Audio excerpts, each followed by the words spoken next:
सुनी बता बड़ी बात क्यों, ये महात्मा का खोल कौन टुकड़ा जो है। आज मैया बातचीत कहने लगी, बाबा जी तुम थोड़ी देर दरवाजे पर रुक जाओ। और मैया तेरे ने हुक्का दे के ले आई तंबाकू, और कई बाबा जी तब तक तुम तंबाकू पियो और तब तक तुम्हारे लिए हम भोजन बना ले। मैया तेल छुट्टा सारी अटारी पर केस निकाल रही थी। उसने विचार किया कि अगर ये हम केस निकाल करके नीचे जाऊंगी तब तक ये महात्मा चला जाएगा, इसे जलाओ। बाहर निकालने और नहीं दूसरी बात मैया तेल ने औगरनाथ को तंबाकू पीने के वास्ते बैठा जाती है। औगरनाथ को पता नहीं है कि ये मैया मेरे लिए भोजन बनाएगी कि मेरे लिए और कुछ तैयार करेगी। तो मैया तेरे केस निकाल करके आई और बाबा जी से कहने लगी, बाबा जी अब महलों में अंदर चलो, दो चार महात्मा भोजन और कर रहे हैं, भोजन तैयार है।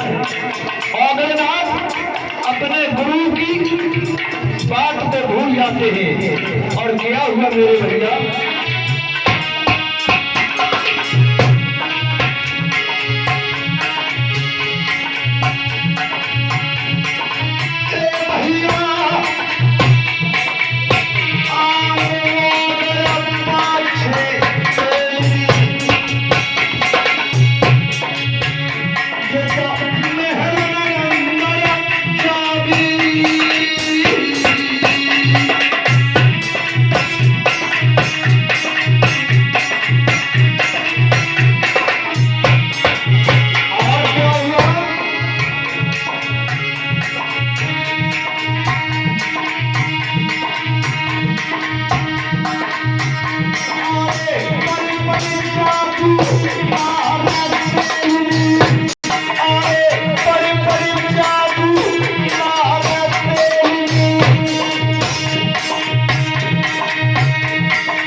आज औगरनाथ नौ धानी खींच रहे क्यों, बाबा जी के यहाँ दूध और जलेबी के खाए हुए थे।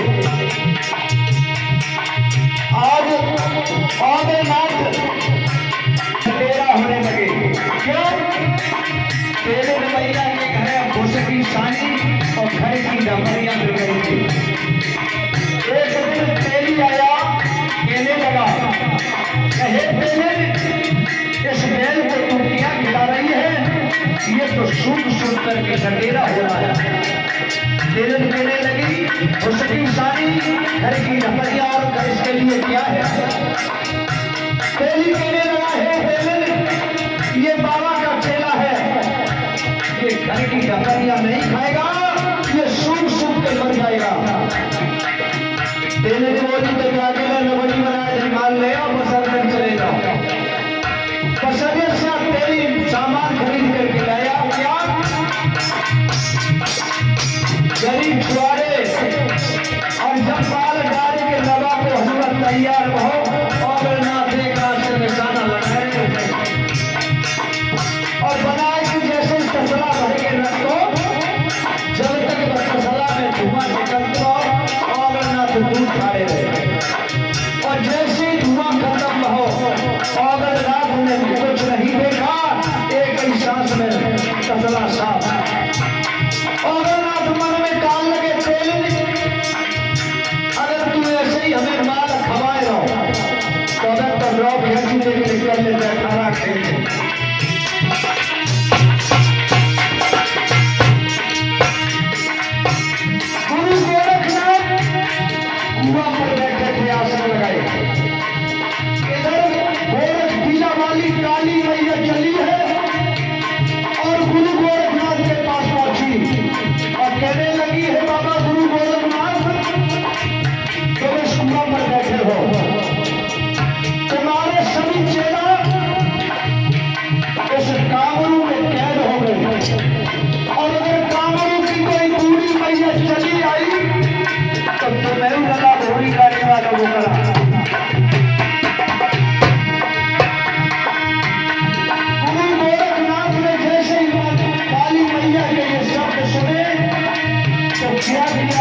जमीन पर पटका, एक सूखा नाथ चेला तैयार किया। और जब चेला तैयार हुआ, कहने लगा गुरु जी आपने मुझे क्यों याद किया? तो गुरु गोरखनाथ कहने लगे बेटा इस